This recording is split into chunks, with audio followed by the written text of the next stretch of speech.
menyampaikan sesuatu yang akan saya ingat terus, bahwa saya pernah ada di dalam sebuah komunitas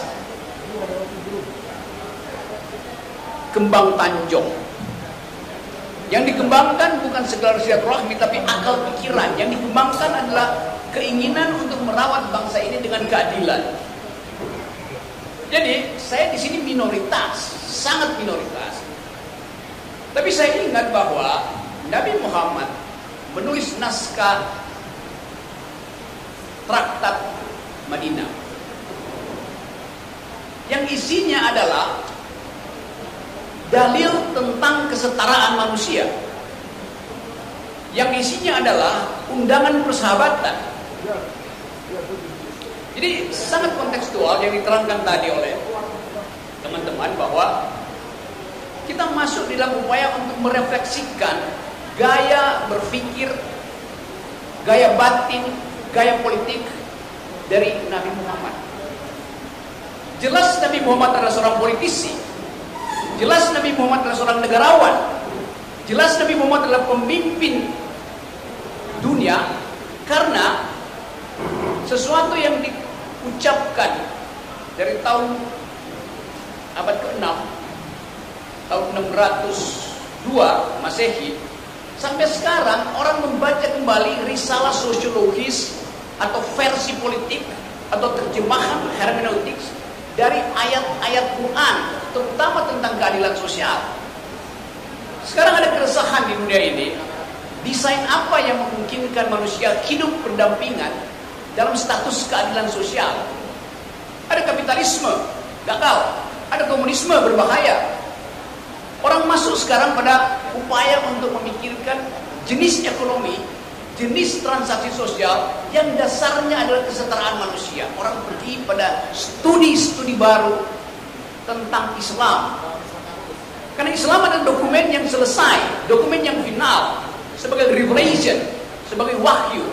Tidak ada interpretasi. Setelah itu, 1 tahun setelah meninggalnya Nabi, naskah itu selesai. Dan tidak ada interpretasi lain. Jadi orang melihat betul bahwa secara tekstual Quran itu memuat secara sempurna, secara lengkap seluruh bayangan manusia tentang kehidupan pribadi, kehidupan dengan alam, kehidupan dengan akhirat, dan kehidupan bernegara.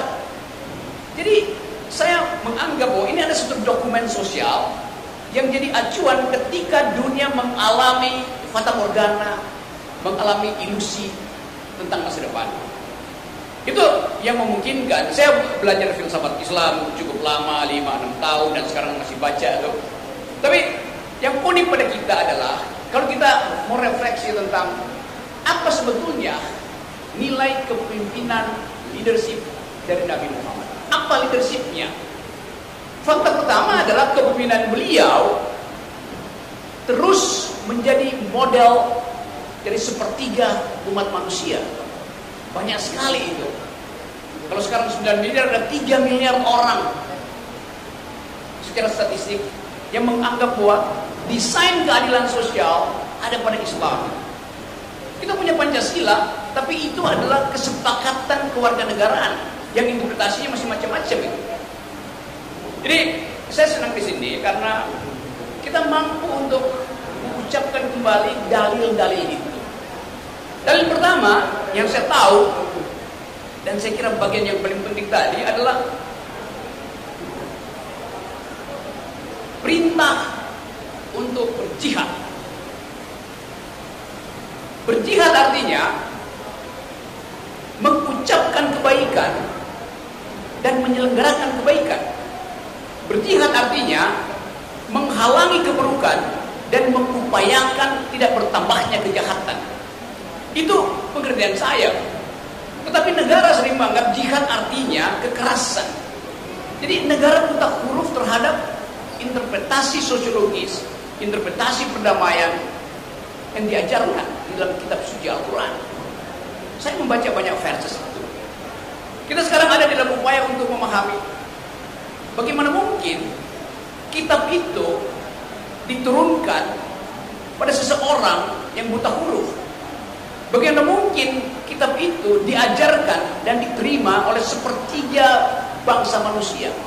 Artinya ada sesuatu yang sakral dan ada sesuatu yang masuk akal di dalam uraian-uraian tekstual Quran. Nah, bagian yang masuk akal ini yang bisa kita persoalkan. Mempersoalkan artinya membaca secara serius supaya kita bisa ambil saripati keadilan, saripati kebenaran, dan saripati kejujuran. Tadi di meja itu saya sendirian mendengarkan bapak-bapak bicara pakai bahasa Aceh. Saya nggak ngerti bahasa Aceh, tapi saya mengerti bahasa tubuh dari 6 orang yang sedang bicara di depan saya. Bahasa tubuh kejujuran, bahasa tubuh keberanian, bahasa tubuh kebenaran. Itu dalil kepemimpinan yang seharusnya jujur, benar, berani. Itu yang kita mau bandingkan dengan keadaan sekarang. Tidak jujur, tidak benar, tidak berani. Ini ada kopi, terima kasih nih, kopi sotek. Sok tahu tapi ekonomi kurang. Gak apa-apa, tapi enak kopinya. Kalau keadaan sekarang namanya sotok. Sok tahu tapi otak kurang. Ada pemimpin yang sok tahu tapi otak kurang, akibatnya kita berutang, akibatnya lingkungan rusak, akibatnya keakraban sosial berhenti itu. Karena ada seseorang yang punya modal sotok, sok tahu tapi otak kurang. Itu yang ingin kita kemukakan dalam upaya refleksi terhadap kepemimpinan. Kenapa begitu? Kalau Nabi adalah pemimpin, terjemahannya dia adalah leader. Seorang leader akan menuntun umatnya, warganya, pergi pada harapan. Itu namanya leader. Ada wahyu di depan yang kita upayakan diselenggarakan oleh seorang pemimpin. Di dalam sistem bernegara, wahyunya namanya konstitusi. Tetapi justru konstitusi itu yang sekarang sedang dipermainkan oleh seseorang untuk memperpanjang kekuasaannya. Jadi dari awal kita lihat bahwa kalau dia leader, dia paham bahwa tuntunan itu harus menghasilkan harapan. Kalau sekarang kepemimpinan politik kita nggak ada harapan, orang frustrasi di mana-mana itu. Bupati Meranti ngamuk, menganggap bahwa Riau itu dieksploitasi, kekayaannya tidak dikembalikan pada Meranti, dan dia bahkan menantang bahwa kalau begini terus eksploitasi terhadap sumber daya alam dan tidak kembali pada Meranti, dia mau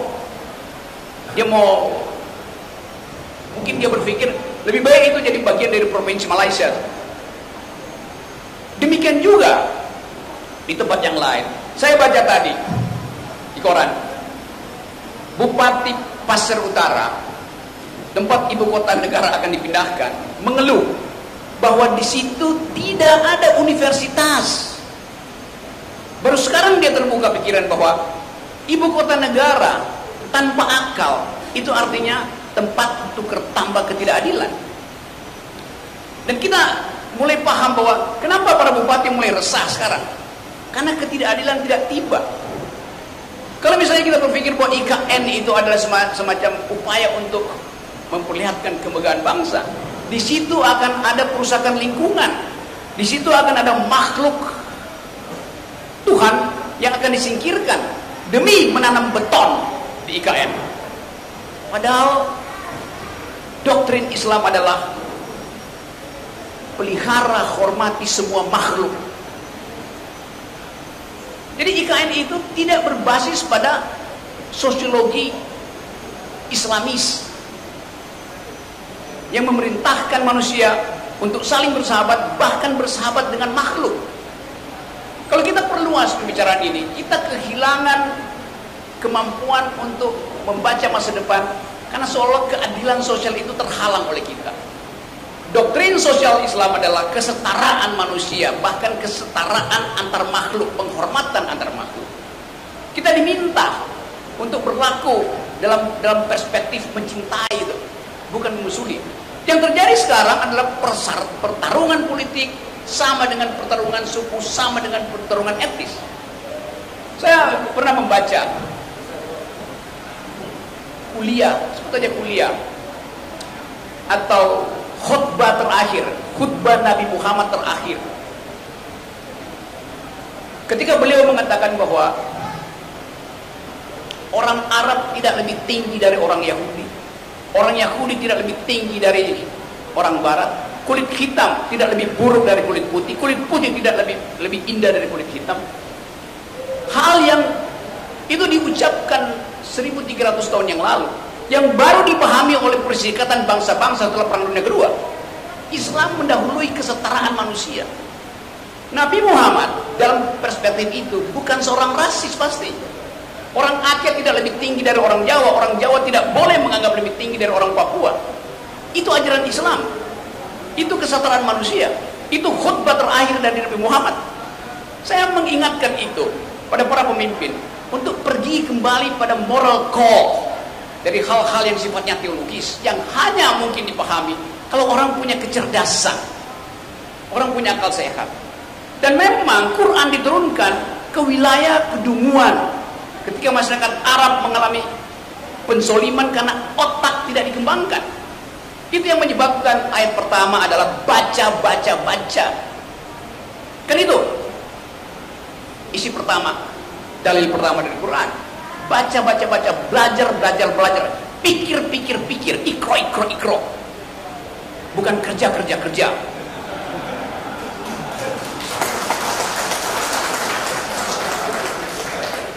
Jadi kalau kita memakai paradigma itu, bagian sosiologis, tentu saya tidak bisa bicara bagian akidah, bagian teologis, tapi saya paham sosiologi Islam. Semua agama ada dimensi esoteris, ada dimensi eksoteris. Esoteris itu bagian batin yang hanya mungkin dialami ketika orang ada pada kesusukan individual. Ketika dia kusuk, dia mengalami gejala esoteris, fenomena esoteris, berupaya untuk menyatukan batin dengan alam semesta dan dengan pencipta alam semesta. Bagian yang rahasia dari manusia yang kita sebut iman itu. Tapi ada bagian yang eksoteris, pakai X bukan S. Itu bagian kemasyarakatan, bagian yang bisa kita akses bersama-sama. Jadi nanti orang akan mempersoalkan kenapa Rocky Gerung non muslim bicara di dalam forum Maulid Nabi. Karena mereka tidak paham bahwa agama itu ada bagian esoteris, ada bagian eksoteris, di mana persahabatan manusia itu diikat oleh janji kebenaran, janji keberanian, janji keadilan. Suatu waktu saya berceramah di Universitas Gontor di Jombang, juga dikritik. Padahal saya bicara tentang keadilan sosial. Tapi Anda kasih kritik pada Pak Jokowi, ya jelas kenapa Pak Jokowi tidak memberi keadilan sosial. Apa yang salah? Satu waktu saya berceramah di Ngeruki, pesantren yang dianggap sarang teroris. Saya diundang di situ dan kita berdebat tentang keadilan sosial. Saya diundang. Ketika itu Ustadz Abu Bakar Basir masih ada di penjara. Adiknya mendampingi saya. Ada 5.000 orang dengerin uraian saya pakai televisi di luar. Lalu polisi datang, Pak Rocky hati-hati, ini sarang teroris. Saya bilang, saya diundang untuk debat pikiran, bukan untuk kekerasan. Iya, tapi ini sarang teroris, dia ulang-ulang. Iya, saya bilang saya tahu, kalau ini sarang teroris, ini juga sarang intel. Logikanya begitu. Di mana ada teroris, pasti ada intelijen di situ. Ini kampung teroris, pasti itu kampung intel. Kan dengan mudah kita tahu itu. Kalau seseorang bisa mengatakan itu sarang teroris, artinya di situ juga ada aktivitas intelijen. Entah untuk mengkonten, entah untuk deradikalisasi, atau untuk memprovokasi. Biasa dalam kehidupan intelijen. Jadi saya balik pada tema ini. Kita ingin melakukan refleksi kepemimpinan. Kalau kita sekedar mengatakan kita mau supaya mengingatkan kembali kemampuan taktis, kemampuan strategis dari Nabi sebagai pemimpin militer, pemimpin politik, pemimpin umat, nggak ada bandingannya. Karena kita tidak melihat satu kemampuan yang setara dengan apa yang dilakukan Nabi Muhammad di masa itu. Kenapa begitu? Karena ada keyakinan di dalam perjuangan, yaitu ingin membebaskan diri dari kedunguan. Dan jihad anti kedunguan itu yang seharusnya kita sosialisasikan di Indonesia. Saya baca kemarin di harian Kompas headline, 68% rakyat Indonesia kekurangan gizi. 68% itu artinya 182 juta orang Indonesia kekurangan gizi. Itu tidak main-main. Dengan kata lain, seluruh kampanye presiden yang mengiming-imingi generasi muda bahwa kalian akan jadi bonus demografi di tahun 2030 yang tinggal 7 tahun lagi. Bagaimana mungkin bonus demografi itu dicapai kalau anak muda hari ini kekurangan gizi? Itu fakta sosiologinya. Jumlah balita yang stunting di Indonesia prevalensinya 24%. Artinya 1 dari bayi yang lahir hari ini mengalami, 1 dari 4 bayi yang lahir hari ini, ada dokter di sini, mengalami kekurangan gizi, stunting. Artinya otaknya nggak akan berkembang 10 tahun ke depan. Faktanya begitu. Apalagi faktanya, di Asia, Indonesia itu adalah negara paling dungu dari 30 negara di Asia. Nomor 2 dari bawah dungunya. IQ-nya cuma 70%. Lalu orang marah, kok Pak Rocky bilang begini? Statistik dunia mengatakan Indonesia itu negara dungu. Ya tentu masyarakat Aceh menyumbangkan IQ supaya terangkat IQ nasional. Tapi orang akan tanya, di mana, di era siapa ada kemiskinan, ada disparitas, ada stunting, ada kedunguan? Ya di era Presiden Jokowi, itu faktanya. Kita nggak ngarang-ngarang. Sementara Pak Jokowi masih merasa bahwa IKN itu harus dilanjutkan. Sesuatu yang bertentangan dengan harkat keadilan sosial. Di dalam keadaan ada 182 juta orang kekurangan gizi, Presiden Jokowi mau bikin ibu kota negara untuk memamerkan bahwa nanti akan ada mobil terbang di situ sebagai fasilitas publik. Siapa yang akan pakai mobil terbang itu? 2-3 orang. Sementara Bupati Pasar Utara mengatakan, kami tidak punya universitas, tidak punya tempat berpikir. Artinya begitu IKN selesai, tidak ada satupun tenaga ahli yang berasal dari kabupaten itu. Semua akan di outsource. Jadi ini satu kesempatan kita untuk menilai jenis kepemimpinan apa yang kita butuhkan bagi Indonesia yang sedang mengalami kekacauan ekonomi, politik, dan seterusnya. Saya balik pada situasi hari ini. Dalam keadaan kita mencoba memahami jalan pikiran Quran tentang keadilan sosial, seluruh dunia sekarang menganggap bahwa teori ekonomi tentang pertumbuhan, growth, menyebabkan ketimpangan paling tinggi sepanjang sejarah. Jadi sistem eksploitasi kapitalisme menyebabkan ketimpangan, dan ketimpangan itu adalah potensi kerusuhan etnis di Indonesia terutama. Kita balik pada dalil ekonomi Islam. Di dalam kekayaan seseorang ada hak orang lain. Keluarkan hak itu karena itu bukan milikmu. Dalam bentuk zakat, mal, segala macam. Jadi ada perintah sosial di dalam ayat itu. Kita bandingkan dengan keadaan sekarang. 3 orang terkaya di Indonesia menguasai 50% kekayaan penduduk Indonesia. Kalau kita tagih jenis zakatnya itu, orang bilang Anda mau menegakkan syariah. Bukan, itu parameter. Zakat adalah parameter ada tidaknya keadilan, bukan soal syariah. Tapi kemasukakalan dari keadilan sosial diturunkan langsung pada dalil yang diucapkan bahwa di dalam kekayaanmu ada hak orang miskin itu. Baru tahun 1700 John Locke mengucapkan itu. Jauh sebelum itu Quran sudah mengatakan. John Locke mengatakan, seorang pemikir liberal Inggris mengatakan, Anda boleh mengeksploitasi materi, tapi Anda harus tinggalkan jumlah yang sama untuk dieksploitasi orang-orang lain. Itu tahun 1700 diucapkan. 1100 tahun setelah dalil tentang zakat itu diucapkan di dalam ekonomi Islam. Green economy, kita bicara sekarang tentang ekonomi hijau. Jangan eksploitasi lingkungan. Dalil pertama dari rahmatan lil alamin, hargai makhluk, bukan sekedar manusia, tapi juga alam. Jadi kesetaraan itu sifat sosialistis dari Quran ada di dalam teks dan bisa dibaca, bisa diturunkan menjadi regulasi. Tetapi setiap kali umat Islam menuntut keadilan, dianggap bahwa umat Islam ingin mendirikan negara Islam. Padahal yang dituntut adalah paradigma keadilan. Jadi bagian itu yang saya kira kita renungkan hari ini, supaya kita tahu bahwa semua kebaikan yang diusulkan oleh masyarakat sipil dianggap sebagai gangguan terhadap kekuasaan. Itu gilanya di situ, atau bukan gilanya, dungunya di situ.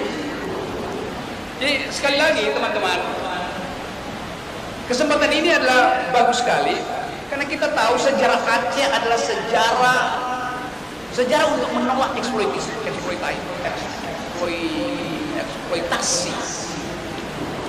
Waktu Aceh mengangkat senjata pada penjajah, yang dia mau katakan adalah kami ingin kemerdekaan junto keadilan, bukan sekedar kemerdekaan, tapi keadilan sosial, supaya tanah kita, tanah kami tidak dieksploitasi hanya untuk keuntungan kapitalisme. Sekarang tema itu berulang lagi. Kalau kita baca keresahan di Papua, keresahan di Halmahera, keresahan di Aceh, keresahan di Riau, sama idenya tuh. Bahwa merasa dihisap oleh Jakarta. Bahwa kekayaan Aceh, kekayaan Riau, kekayaan Papua dihisap oleh Jakarta. Yang balik ke situ adalah ada uang yang balik, tapi sogokan yang disebut BLT, yang gak ada apa-apanya dibandingkan dengan yang dihisap oleh pusat. Dan pusat dihisap kembali oleh sistem kapitalisme global. Jadi kita kembalikan pada keadaan hari ini, dan kita ingin mengingat bahwa diperlukan kepemimpinan baru. Itu yang kita dalilkan tuh. Tapi justru dengan isu kepemimpinan baru itu, yang tadi secara sengaja tidak sengaja disebutkan Anies, memang itu kepemimpinan baru. Kenapa mesti dihalangi? Kalau Anies diajukan sebagai dalil kepemimpinan baru dan kekuasaan khawatir, ajukan orang yang setara Anies di dalam moral, di dalam persahabatan, di dalam intelektual. Sekarang yang diajukan adalah ada calon-calon presiden. Dasarnya apa? Elektabilitas. Lo elektabilitas itu bisa dibeli lewat lembaga survei. Kalau kita pakai dalil kepemimpinan Nabi Muhammad, yang pertama bukan elektabilitas, tapi etikabilitas. Kejujuran yang pertama. Etikability atau moralitas. Yang kedua, intelektualitas. Supaya bisa membaca ketidakadilan, baru elektabilitas. Itu yang disebut mazhab kepemimpinan Nabi Muhammad. Elektabilitas adalah nomor 3. Nomor 1 adalah etikabilitas. Nomor 2 adalah intelektualitas. Nomor 3 baru elektabilitas. Jadi kita nggak ingin disogok oleh lembaga survei. Itu yang menerangkan kenapa pemerintah merasa cemas dengan adanya kepemimpinan baru. Kepemimpinan yang dasarnya adalah moralitas, intelektualitas, bukan elektabilitas. Anies mewakili suasana itu. Mungkin Anies kurang, cari yang lebih dari Anies, bukan halangi Anies. Kan itu cara berpikirnya. Jadi sahabat semua, saya memanfaatkan suasana ini untuk mengajak kita merefleksikan kembali dalil kepemimpinan Nabi Muhammad, yaitu keadilan, ketegasan sikap sekaligus kemampuan untuk berdiplomasi. Piagam Madinah itu adalah dokumen diplomatik. Apa isinya? Jaminan bahwa tidak ada diskriminasi terhadap orang asing, terhadap Yahudi terutama. Orang bisa tafsirkan, ya, karena Nabi Muhammad bersiap-siap untuk perang dengan kekuatan yang lebih besar, karena itu dia ngapain berkelahi di dalam kalau ada musuh lebih besar tuh. Tapi itulah kecerdasan intelektualitas dari seorang pemimpin yang namanya Nabi Muhammad. Jadi kita belajar dari kemampuan diplomatik itu. Karena hanya disebut sebagai perjanjian Madinah. Di dalam perjanjian ada kesepakatan. Di dalam bahasa Latin namanya pacta sunt servanda. A pact must be served. Tetapi fakta itu hilang intinya kalau ada pengkhianatan. Pacta sunt servanda, rebus sixtantibus. Kalau hal-hal yang diperjanjikan masih dihormati, maka perjanjian itu berlaku. Jadi konsep modern tentang perjanjian sudah dibuat di tahun 600-an. Dan kita baca itu sebagai dokumen politik. Jadi lengkaplah dimensi etis dari kepemimpinan yang sekarang kita rayakan Maulidnya. Sekali lagi, kita mungkin terlalu jauh membawa masalah ini, menghubungkan antara teologi dan politik. Tetapi manusia itu tumbuh dengan keyakinan. Dia tumbuh dengan apa yang disebut sebagai keinginan untuk menghasilkan masa depan. Dan janji keinginan itu adalah janji konstitusi. Kalau kita coba perlebar persoalan kita tuh, kita takut untuk membawa agama ke dalam politik. Yang sekarang disebut jangan bawa agama ke dalam politik. Tunggu dulu. Dalil keadilan harus dimasukkan ke dalam politik, dan dalil keadilan agama itu yang paling komprehensif. Jadi saya mau membantah itu tuh. Ini politik identitas. Politik identitas itu bukan politik Islam. Semua orang punya identitas. Yang kacau adalah politik identitas distempelkan pada Islam, dan langsung identitas artinya teroris. Identitas adalah negara Islam. Bukan. Kesetaraan manusia itu ada di dalam Quran, dan kesetaraan itu dijamin oleh konstitusi Indonesia tuh. Jadi ada sambungannya di situ. Tetapi karena Islam adalah mayoritas, ketakutan bahwa seorang Islam akan berpindah pada Anies misalnya, menyebabkan Anies dilarang pertama kali diserambi Mekah. Padahal Anies adalah Muslim, memang dia Muslim. Kenapa mesti dikait-kaitkan? Memang faktanya itu, mayoritas Indonesia adalah Muslim. Tetapi mayoritas orang Indonesia menginginkan keadilan, menginginkan kebenaran, bukan kebohongan. Mayoritas orang Indonesia menginginkan keakraban sosial, bukan pembelahan yang disebut sekarang Islamofobia. Jadi saudara-saudara, ada etika yang kita ambil dalam peristiwa kepemimpinan Nabi. Yang pertama adalah sikap toleran bahkan terhadap musuh. Karena dalil tadi, mencintai manusia itu melampaui semua strategi politik. Matan lil alam. Sikap etis pertama. Dengan kata lain, Nabi Muhammad mempraktekkan prinsip pertama. Seseorang boleh memimpin kalau dia lolos etikabilitas. Jelas dalilnya. Seseorang bisa memimpin kalau dia lolos intelektualitas. Intelektualitas bukan soal dia ke sekolah berapa, tapi kemampuan unik dari manusia untuk memakai otak, bukan memakai amplop. Itu intinya tuh. Karena itu kita ingin calon-calon pemimpin kita mampu berdebat dengan kekuatan argumen, bukan dengan memanfaatkan sentimen. Itu namanya intelektualitas. Bukan dengan mengatakan siapa calon pemimpin, dia yang berambut putih dan berwajah kerut. Bukan apa yang tumbuh di kepalanya, tapi apa yang ada di dalam kepalanya. Itu intelektualitas tuh. Jadi jelas versinya tuh. Kita tinggal pilih nanti tuh. Apakah kita mau ikut pembusukan politik yang sekarang dilakukan oleh seseorang yang sedang memimpin tapi tidak mampu memberi arah. Padahal memimpin artinya memberi arah. Presiden Jokowi sekarang memimpin tapi dia tidak bisa memberi arah. Kemana arah bangsa ini? Semua orang bingung. Tiba-tiba ke Cina, lalu tiba-tiba ke Prabowo, tiba-tiba ke Ganjar, tiba-tiba ke Erlangga tuh. Apa masalahnya? Bermain-main dengan stigma itu. Yang paling berbahaya adalah menerapkan ciri-ciri fisik pada pemimpin. Harus berkerut mukanya dan harus rambutnya putih. Monyet yang ubanan pun bisa masuk kategori itu. Jadi sekali lagi, seorang pemimpin dia harus paham tentang arah masa depan. Itu yang ditunggu oleh generasi milenial. Yang terakhir adalah kita memasuki keadaan yang penuh dengan turbulensi. Ini ada ahli pesawat terbang, ahli mesin.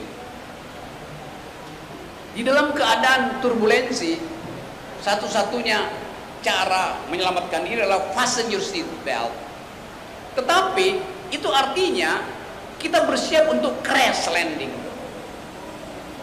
Keahlian pilot adalah meyakinkan penumpang bahwa pesawat ini akan crash landing, tetapi tetap tidak akan ada bahaya. Hanya pilot yang punya otak yang mampu untuk membuat pesawat itu kendati guncang, tapi tidak akan ada korban. Sekali lagi, kita pastikan bahwa ini perkumpulan pikiran, dan saya senang bahwa masyarakat Aceh tetap mampu untuk membedakan antara sentimen rasistis dan keinginan untuk membentuk satu komunitas.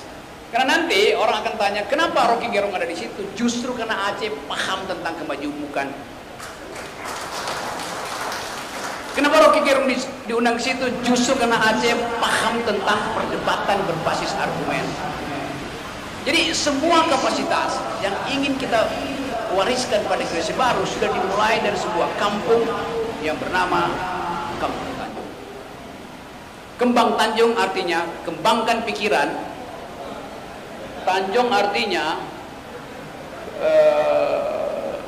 tempat anak berjuang.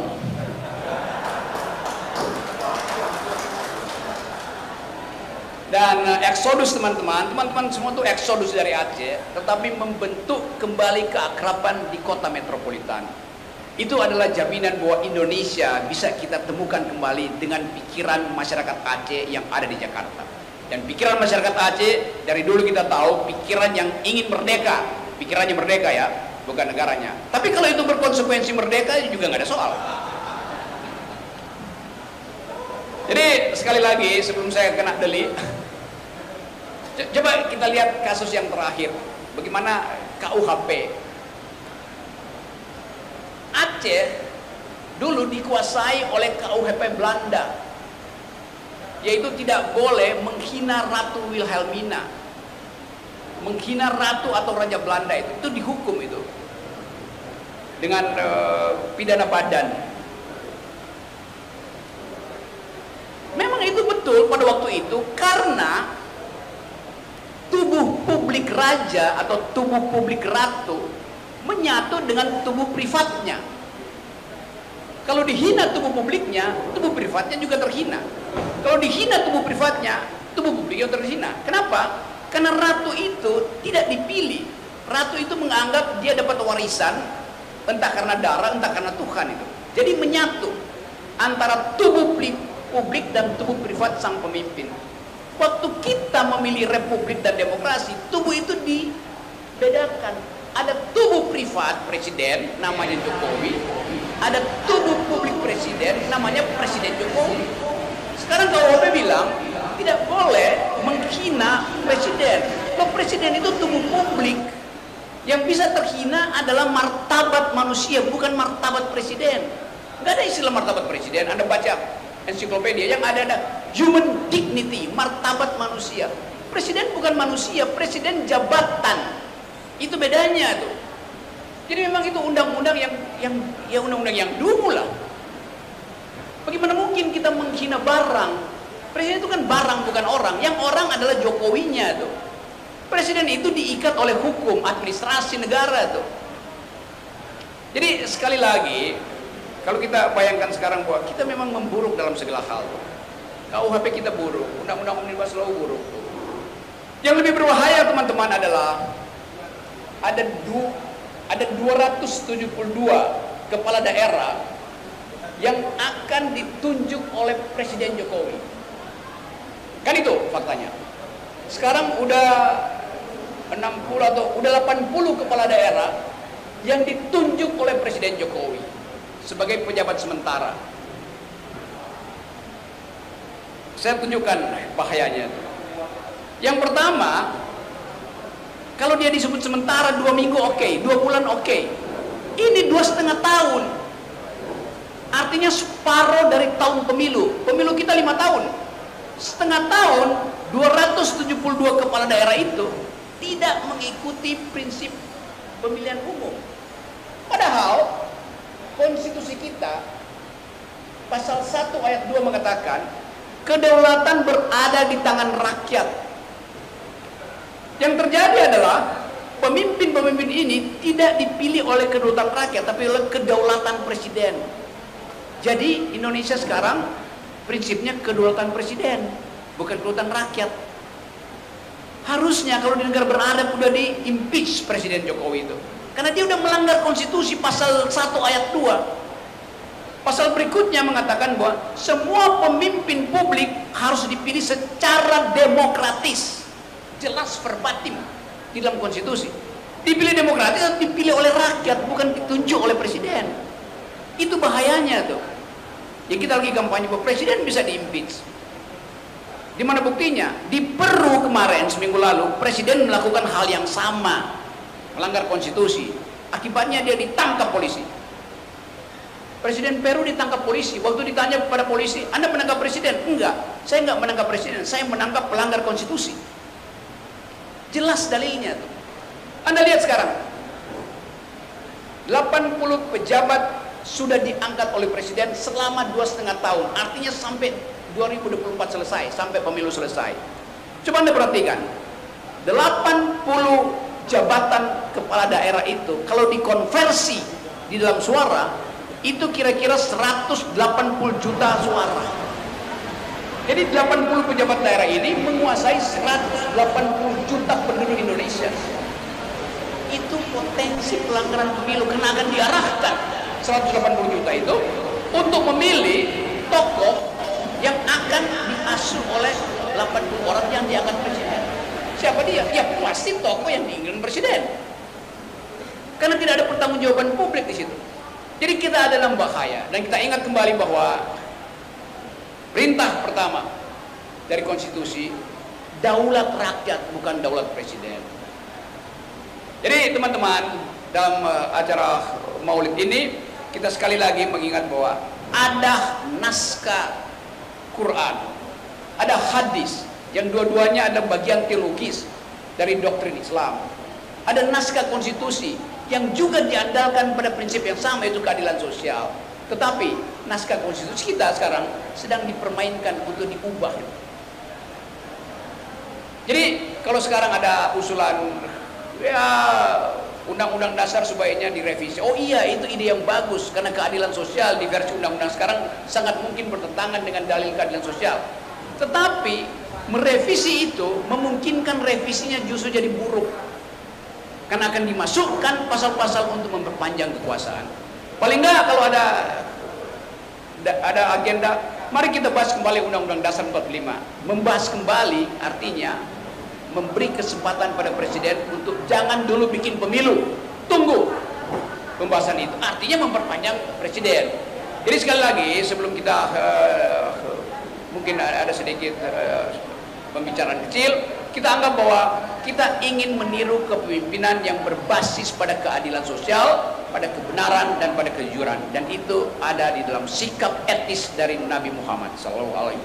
Terima kasih. Assalamualaikum warahmatullahi wabarakatuh.